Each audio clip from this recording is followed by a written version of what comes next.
A normal suburban couple named Jeff and Karen are seeing their sons off on their summer camps. Jeff is a boring guy who works in human resource at a tech company called MBI. Meanwhile, his wife, Karen, works as an interior designer. Their lives are about to change with the arrival of their new neighbors. A woman who lives beside their house recently just sold her house. A married couple just bought her house without taking a look around the place. While working from home, Karen finally gets a peek of their new neighbors from her window. They are an attractive young couple called Tim and Natalie. They call themselves the Joneses.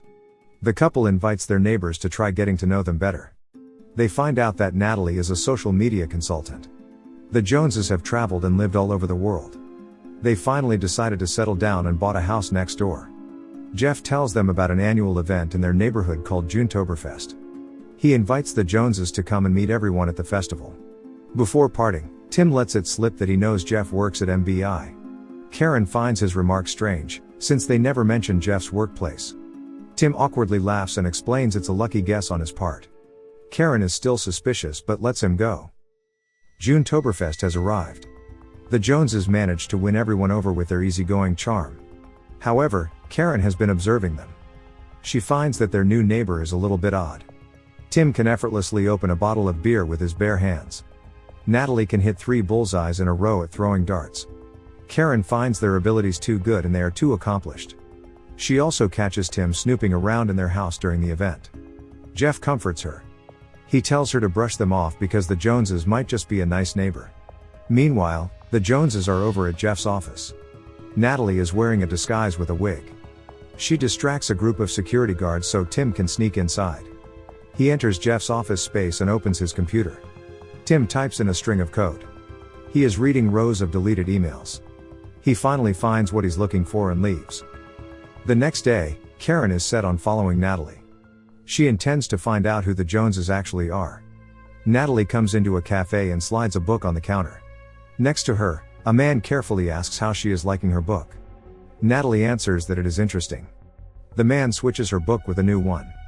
She takes the new book and leaves. Natalie then heads into a mall. She is trying on lingerie in the fitting room. Karen goes to follow her along. Suddenly, the door opens. Karen has been caught following her. Natalie drags her inside the fitting room and asks what she is doing. She answers that she is shopping herself. Natalie points out that she knows she is lying. Karen has been following her all day. Natalie tries to backtrack and convinces Karen that she is just a normal neighbor. She distracts Karen with her questions. She persuades Karen to buy a set of lingerie to spice up her love life. Karen is successfully distracted. She now thinks that her suspicions of the Joneses is just her insecurity talking. On another hand, Jeff is going out for drinks with Tim. Tim takes him to a shady Chinese restaurant that sells poisonous snake cuisines. He orders a lot of drinks for Jeff to get him to talk. Tim starts asking questions about Jeff's colleague. He is looking for someone with a lot of money recently. Jeff is too drunk to notice that he's being dug up. He answers all of Tim's questions earnestly. Suddenly, a venomous snake bites Jeff's arms. Tim screams for an anti-venom in a panic. The restaurant owner comes to offer Tim the anti-venom for the snake bite. He quickly takes it and jabs the needle in Jeff's arm. Jeff laughs drunkenly and gives him a thumbs up. He sobers up after the near-death experience and thanks Tim for saving his life. He considers Tim a close friend already. He takes him to an indoor skydiving arena to celebrate. After having fun, the guys go home. Back home, Karen is waiting for Jeff. She is taking Natalie's advice to be bolder in their relationship. She seduces Jeff with her newly bought pair of lingerie. The couple start to make out. In their haste, they accidentally knock over a gift from Tim. It is a glass ornament that he makes himself. The souvenir is now broken into pieces. Karen comes to clean up the mess, but finds something weird among the pieces. There is a wire. They have been bugged. Karen tries to act normal. She does not want to alert the Joneses that they know about the bug. She drags her husband into a cupboard away from the listening device. She is plotting to finally find out who their neighbors really are. The couple change their clothes and break into the Joneses' house. Inside, they enter a room full of computer equipment. In one of the computers, there are identification profiles of Jeff's coworkers. The truth is finally revealed: the Joneses are spies. Their neighbors have been spying on Jeff's office. That is why Tim was asking questions about Jeff's colleagues before. Jeff tries to write down the name of his coworkers with a pen. But he picks up the wrong pen. The pen is actually a secret weapon. When Jeff clicks it, a dart comes out and hits his wife in the cheek. It appears to be a sedation. She passes out to the floor. Jeff carries her up on his shoulder. Natalie and Tim finally arrive at their house. They barely just miss Tim and Karen on their way out.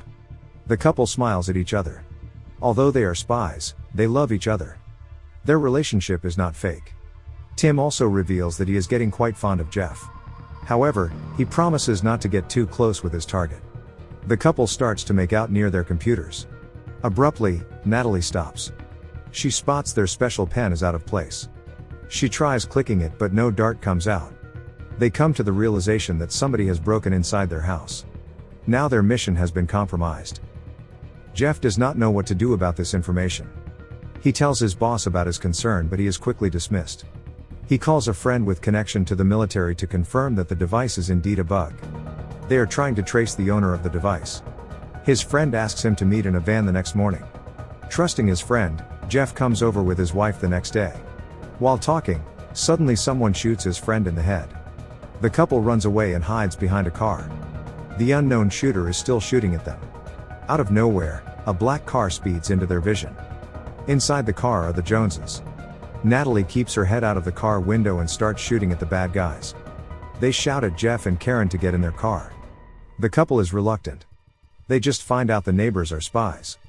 They are still unsure if they are spies for the government or the enemies. But the shooters are still shooting at them. They have no choice but to trust the Joneses for now.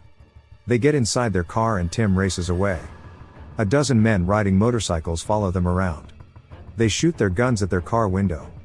One of them even sticks a bomb in their car. With expert maneuver, Tim and Natalie succeed in killing all their chasers. The group rests at a family restaurant to eat. Jeff tries to ask questions at the Joneses. Tim regretfully tells him that he wishes he can tell them everything. However, the information is all classified. All Tim can disclose is that the agency receives a credible intel. They are told that someone was using Jeff's work computer to commit treason. The Joneses are using Jeff to get into the company. Jeff and Karen decide to trust the Joneses for now. They have saved their lives after all.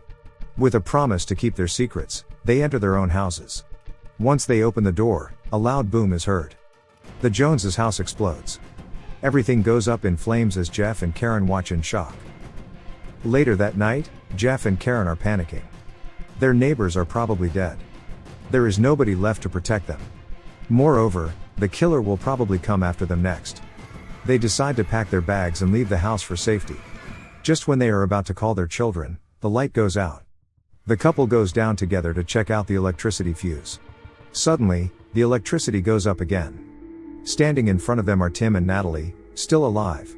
They have Jeff's coworker, Dan, tied up in a chair. Natalie explains that they managed to escape just before their house blows up. Tim reveals that the person trying to kill them is an international arms dealer. The man calls himself the Scorpion. Dan is about to sell him microchips.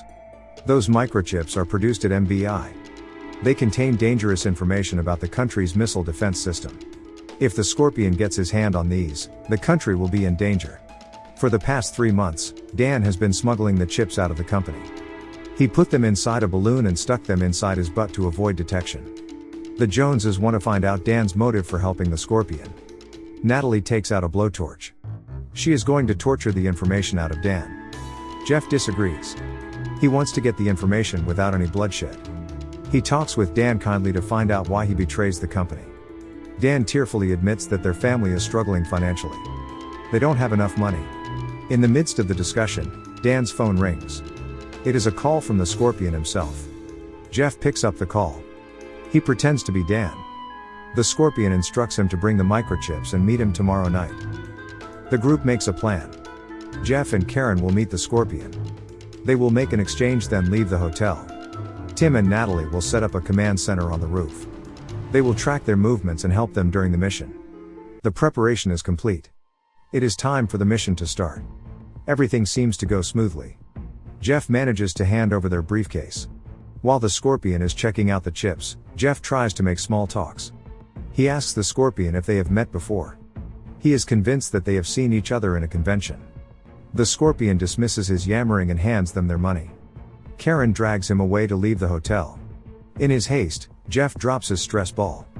The scorpion grabs the dropped item. He recognizes the ball. He has seen it before. The scorpion recalls that an HR guy has these stress balls in his office. Jeff has been found out. The cover is blown and the scorpion asks his goons to clear the hallway. They are leaving with the helicopter. Tim and Natalie are listening in the whole conversation. They call for backups from the other agents. However, the agents tell them to disengage. They are not going to do anything as Jeff and Karen will be sacrificed as collateral damage. The Joneses lie to their agents and disobey orders. They are not going to leave Karen and Jeff to die. Inside the room, Jeff finally remembers the scorpion's name. It is Bruce. He left the company a few years ago because of a parking space. He is bitter that after working for years, he is still getting a bad parking space. He plans to get back at the company by getting the microchips. The door suddenly opens. Thinking that it must back up, Jeff drags Karen down for cover. They hear silence and no sound of gunshot. Jeff looks up. He sees Tim and Natalie without their weapons. The Joneses come after them. But they have been captured in the process. Tim and Jeff try to distract Bruce with their conversation. Natalie gives Karen a look. She wants her to hand her the knife nearby. Natalie understands. She distracts everyone by saying she has just discovered her sexuality. By changing underwear with Karen, she realizes she likes girls. She surprises everyone and kisses Natalie. Unknown to Bruce and her husband, this is simply just a decoy. Karen distracts everyone so she can secretly hand Natalie the knife. Natalie grabs the knife and quickly throws it at Bruce. A gunfight breaks out in the room. The group manages to run into the hallway. However, they are cornered. Their bullets are running out. They have no choice but to jump from the window to the pool down below. All of them jump into the pool. Once they are safely in the pool, Natalie blows up the entire hallway. Bruce and all his goons are killed in the fire. The group happily makes their way back to the house. But it is time for them to part. Natalie and Tim have been picked up to continue on their next mission. Natalie hugs Karen in farewell. Tim smiles at Jeff and hopes he enjoys his life. One summer later, Jeff and Karen are in Marrakesh. They come to the Joneses' favorite cafe for vacation.